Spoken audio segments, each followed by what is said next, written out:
Uh, I just think consistency and sustaining. I mean, it's been our problem pretty much the whole year, whether it's been home or away, and uh, we make improvements in one area, and then something else slips, and then we maybe fix that one, and then something else. So just I think you have to be consistent. You got to sustain. You got to be tough. You got to get the stops at the end. It's just and almost every game, home or away, except for Kansas, pretty much is. You can look at it 52-50 or 49-48 or whatever it might be. They all have been pretty much the same, and now we got to see if we can get a little bit of consistency from our defense, our offense, and then from individuals that we know we have something here. And it's better late than never, and that's all we can hope for. Obviously, Texas Tech's loss on Saturday, pretty tough one considering they're 3 and Oklahoma State was 9. I mean, when you face teams like that coming off losses like that, do you sense any extra? Well, you would anticipate, and they played in their last home game. They just killed TCU, and they play everyone. You hope most teams play with a better zip at home and shoot the ball better. I mean, just look at TCU. They shot 15%, and then they make 15 threes. So, every game's different. That's the unique thing about our league. TCU had beaten, if I'm right, they beat Texas Tech the first time. So every game's different, and you got to play, and ball bounces. But and I still laugh when you asked about the curse thing. And then we just, even the other day, Cardi getting hurt after actually playing well, and all of a sudden now he gets hurt. So, but the curse, you got to make your own luck, and that's your consistency, your effort, your mindset, your attitude, all those things. Those are things that make the difference. And we keep coaching them, we keep battling, and hope some good things will come here about as we finish the season. Davis seems like a great young man. His first double-digit scoring game was against Texas Tech. How has he impressed you the most this season? He's been better than I ever thought, and for the most part, he has been consistent. Now, you always want a little more. I think you asked that a couple weeks ago. Could you get a little more out of him? And we'd like it. Maybe it's going to be next year. I don't know. A little more confidence, all that stuff. But he has been rock solid. And could he get a deflection and take a gamble on a steal, or close out a little harder, go offensive read? But yeah, there's a lot of things he could do. But I think overall he's been pretty consistent for us, as much as anybody on our team. What's Dejuan got to do to kind of bounce back? I really believe he's got to just worry about what he can control and play hard. When he's played well, what does he do? When Alabama, 8 rebounds, 4 offensive, getting a putback here or there, stealing a basket, stealing the ball.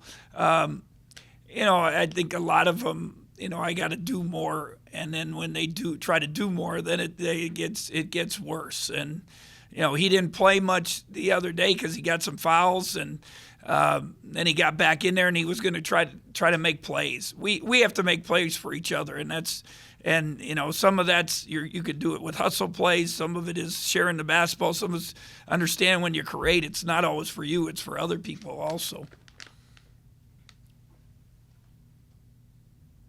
How do you feel like the adversity that Montavious faces this season will benefit him going forward? All the minutes he got, and everything, and going against the good teams, I mean, there's no doubt it's going to benefit. Now, it's like all our guys coming back. What are they going to do? What did they learn from it? It's, it's important. What'd you learn? And that's the biggest thing. And I've asked several of them the last couple of weeks, just like calling them or texting them or just seeing them, what have you learned? Now what are you going to do with that? And that's going to be, the key to taking for a guy like him, Dejuan. Dejuan knows he has to get stronger. He's in the weight room on Sunday. The problem is he really needs his legs stronger, and you can't do that right now. You got, he's got to almost rest his legs, if anything. So, what did you learn? Now what are you going to do with it? And how bad do you want it? And how bad did it hurt to push yourself to another step a year from now? How does David's defense come along? Oh, I thought, the crazy thing when David and Cardi picked up their pressure against TCU, it gave us a chance. They both on the play hard chart. It was one of their better ones of the year. He just is not very good off the ball. And if you go back watch TCU tape, first play of the second half, lost. Guy drives, David's ball watching, boom, backdoor layup, Fuller. He's got to be more attentive.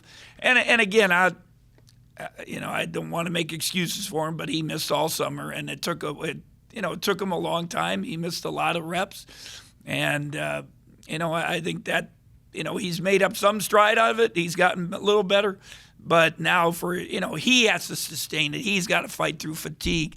On both ends of the court, when they're physically pounding him, when he's bringing it up, still seeing what's there. It's when you're rushing the quarterback, do you have the poise to still see it and take the hit? You're bringing the ball up. Can you see both sides of the court and see who's open? Take that, and then on the other end, to fight through screens, to fight, a weak side, be there, all that stuff. That's it's conditioning, it's toughness, it's a lot of that stuff that you hope, and that's why and again, he's a junior, but he is in some ways he's a freshman, and he's done some good things, but there's again going back to what can he take a major step with all the experience he's got? Is there anything from that last Tech game you guys played that you can really say, hey, we need to do this better this time? If you look at it, we turned it over way too much. But again, they lead the league in steals. They're very good against everybody. They're physical. They're aggressive. They take a lot of stuff away. They play a lot of guys. So that you're going to have to deal with that. And then second chance points. I mean, when you look at the stats, we had 20 turnovers. I think it created 30 points. Now, they had turnovers, which we got 20 points off, but second chance, was the other point, they got some good players that can wiggle. They go small ball. They make you help. And then the guys, step up and make plays, offensive rebounds, things like that. We took the lead in the second half. Again, you go back and look. I think it's 49-48. And then all of a sudden, a couple turnovers, they make a little push, and then it still was I think it was still 4 or 5, and then we lost Moretti on a 3 on a little flare screen. Somebody kind of got ball watching, boom, went to 8, and then that was pretty much over. The nice thing for me, I just love how he plays, Moretti, because he makes all the little plays. All the other guys all game are making plays, but when they need it, he's the guy that seems to step up and make the big plays, the game winners that make a difference in the game. Where do offensive solutions lie with this team? It would be nice to get some scoring inside. It would be nice to make some free throws. And it seems like, and again, TCU, we got a little bit in transition. If we can get those, are the basketball plays would really help us. The basketball plays, the transition, making the right read, the offensive rebounds, making your free throws, making the right pass, when you penetrate. The basketball plays would really help us if we can make some strides. Because, again, you can add up the points. Tom's done it. I've seen it in, some of those little stories. If each game, if we could find a way to get 4, 6, 8 more points, a lot of things would be different. You mentioned Moretti. Are you lacking just that pure shooter? Is there somebody that's just... Yeah, I mean, that helps, but you got to get open shots, and that's the thing. We haven't helped each other get open shots. That's probably like Mike is shooting. Look at his stats. I think it's still 46 from 3, but you got to get him shots. And I just, again, I think our guys want to do well, but they think every time they touch it, they have to do something. and that's not the case. Sometimes it's the best thing you do is move the ball, cut through. Now you might get it back, and now you can make the play on because they ball watched or they got lost. Texas Tech is really, really good, but they still have lost 8 games and 5 in the league, I think it is, or whatever. So they make mistakes too. They got young guys, they make mistakes. Now can you be patient and strong enough to make them make mistakes and then make them pay? I know you only start one of them at a time, but having the ability now to maybe use Cardi and David together. Yeah, you never know what could happen tomorrow. So it helps offensively. I'm just not sure defensively. And that's, as a staff, we've been just talking about it. To be honest with you, for the starts of games, do we need better offense or better defense? And, I guess that'll be our decision on game time tomorrow, whatever time it starts. I don't even know. 8 o'clock. Have you ever encountered this before where those first 3 minutes of games have been just such a burden or such a problem? Yeah, but it hasn't been totally because you go back some of the, a lot of times it has been. But when Cardi came out of the lineup, we had 3 or 4 games where we did have decent, and it wasn't like we were up 12-0, but it was 9-7. You sustained it, but then it was the next stretch, So, and now, but there has some been really bad starts. There's no doubt about that. The Iowa State, the Baylor, TCU, what was it, 7-2 or something? Something like that. But I'm not sure exactly why. But then it seems we get a sense of urgency and we get back in the game. A lot of times we take the lead, but then we can't sustain it and finish it. Obviously, Bruce, I know you can't play till next year. What are your impressions of Casey then so far in practice? Oh, he's very physical. He gives us an athletic guy. He runs. He plays his butt off. High motor. And he's got to get his skills better. There's no doubt. But we've harped on him. Hand-eye coordination, footwork, skills, things like that, which a lot of big guys need. But man, he will. If you're not ready, you'll get cold-cocked, but not by a punch, but by his body or an elbow or something. I was going to ask that just because Monte said you got to be ready for anything goes. Is he got a mean streak in a good way? It's not even a mean streak. He just plays. He just competes and plays hard, and he's pretty strong. Some guys, they laugh at me because I'll go set a screen on him and knock them, and it's like, it's old man strength. Some guys just have that strength, that physicality, and other guys don't. And Casey definitely, I don't know if it's old man strength with him, but it's definitely he has some strength. Can you knock guys around on screens? Yes, I can. And if they are not ready for it, they will get hit pretty hard. One other question on Montavious. I appreciate your time.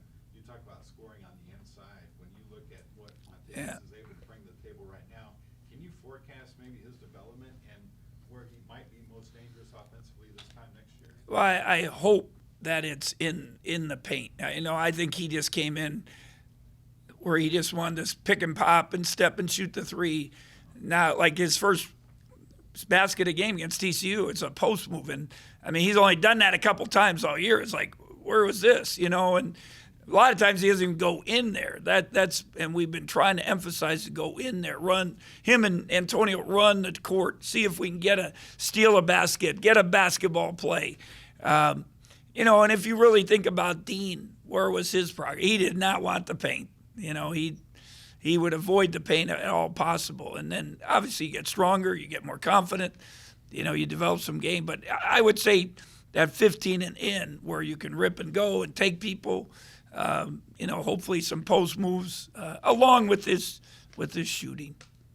I guess one last follow-up on Casey. I know that Monte said the one that stood out to him as well is that every time he comes by the facility, Casey's in here. Yeah. How much does that make you have got a guy coming in? Yeah, and it's not, some of it, because he's not he doesn't travel with us and that we can assign sometimes, but he is putting time in, and that's good. And I've talked to him about, in a way, being a leader in the future for himself, because he's intelligent, he's a good young man, he has great work ethic. And I said, I'm not asking you to do it now because you're, redshirting, but you can do it by example. Obviously, if Monte noticed that, then that's a good thing. That's a great example. That's great leadership, and that's got to continue through. Monty said he'd never heard the term the freshman wall. Is that something that you can see with these guys this time of year? Oh, they've hit it. They've all hit it at different times. There's no doubt. And a lot of it's not just basketball. It's all of a sudden classes started second semester, and then and then tests start, and then you got road games, and he came in a couple weeks ago a whip puppy. I can tell you that. So it's just, and then guess what happened in the game? He struggled, and but then he's bounced back. That's a good thing. I thought he came back, played with good energy the other day. Are you a believer that even the elite of the elite freshmen still have that to some degree? Oh, I think that you got to have real special ones, and Texas Tech has one, but he's had a game or two where he hasn't, but and that that elite guys.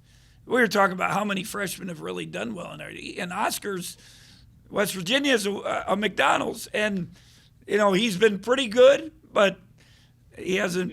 Yeah, he's had games where he's 6-3 or whatever. So, but obviously, Texas Tech, he's really been probably the most consistent of everybody. How much of that? This is just. I'm curious, I guess. How much of that is just his physicality? Yeah, he just seems to have that strength, that athleticism. And he's a really good basketball player. So when you add that all up, and then I got to believe he's been coachable. I know, and I think I mentioned it last time. I was on the plane with Texas Tech's guys this summers when we were on the recruiting circuit, and all they talked about was fighting for their culture. And I talked to Coach Beard, the same thing, because those young guys don't understand. But it seems like he has bought in. It seems like he can score anytime he wants. But he's also allowed other people to make plays. And that's a nice thing, Morietti, and for them and Clark, take the ball and make the right plays. They don't always go. They make sure there's seems to be some offense. Does Montavious or Antonio Gordon fit that stretch four? Oh yeah, there's no doubt. Either of them better for the stretch four?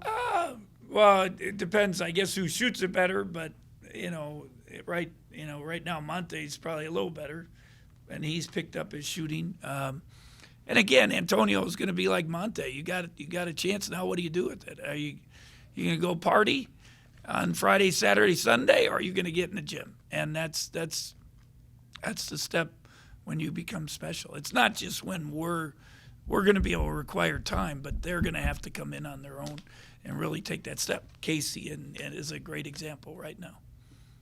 Do you think once Casey came in, Mac's production started to go up a little bit? Well, he saw he had to practice a lot harder every day. There's no doubt about that. Casey's made a couple guys quit in practice. Is that a good thing or no? It's good. Oh, okay. Yeah. It's bad, Oh, yeah. but it's good. So we're going to see Luke play tomorrow, Luke Kazuki in St. Louis play Yes. tomorrow, and the Davion on Thursday. Is there anything you'd like me to ask them? No, they're both good young men. I really Luke's team has struggled a little more than they had, but that Catholic League in St. Louis is really tough, close games. I saw him play DeSmet, who won it. They beat him in a close game at home. Then they lost in a close game on the road at the same place. And that's my old player, Kent Williams, played for me at SIU's the coach there now at DeSmet. So it's a tough league. CBC has one of the top players in the country going, high level. And then Davion, he's got a ways to go, but he's worked very hard. And when you when I go to practice a couple weeks ago, there he is, footwork, rebounding, all those drills that you need on a daily basis. Hey, Coach, Pearson doesn't play too much, but he's always up and down the bench. You know, every break he's giving high He's- five the entire team. He seems like an extension of the coaching staff. I asked About that. Casey, who's been the best leader, and I said, "You're just been here whatever 6 weeks or whatever," and he said Pearson. So you can't appreciate so much. He's had to play four, he's had to play guard, he's had to play anything we ask every day. He has excitement on the bench. He's excited. He's always talking to the guys, and he's going to be great in life. There's no doubt. He's finishing his masters. Great family, great drive. He says he wants to stay in sports, maybe be an AD, maybe be involved professional sports administration, something like that. And I know he'll be successful. There's no doubt, and we really appreciate him. He seems to be calling out the other team's sets just as much as anyone. Yeah, he's well prepared. He knows. He's taken that pride in that. Being a leader and helping everybody out, and he's been great for us. There's no doubt. Celta Miguel going into his final game of the year. Tonight is a huge game. I saw him Sunday, and he's got a big game too. If they get first place, then they got their state tournament coming up for the prep schools, and then they'll have the national championship grind session. But he can score, and you asked about shooting and things like that. He can score, and he's pretty physical. He really plays hard. Their whole team plays hard. Do you think the Hoop Summit World Team should be on the lookout for? I think that would be a good idea, but we'll see what happens. There's a lot of politics in that, but we've been trying to help him, and I know that's one of his goals. And I guess to finish it out, Nigel Pack. I mean, we talked about all of them. Nigel Pack has had a great season too, almost 20 points per game. Yeah, and Nigel's been really good, and their team is good. Their rival is Lawrence North. Beat them twice, both close games. They're going to have to play him a third time. If they both take care of business in the state tournament, and I would be surprised whoever wins the game is going to be the state champion in Indiana. So great. He's a little feisty for a little guy. Great ball skills. Has a great feel of the game.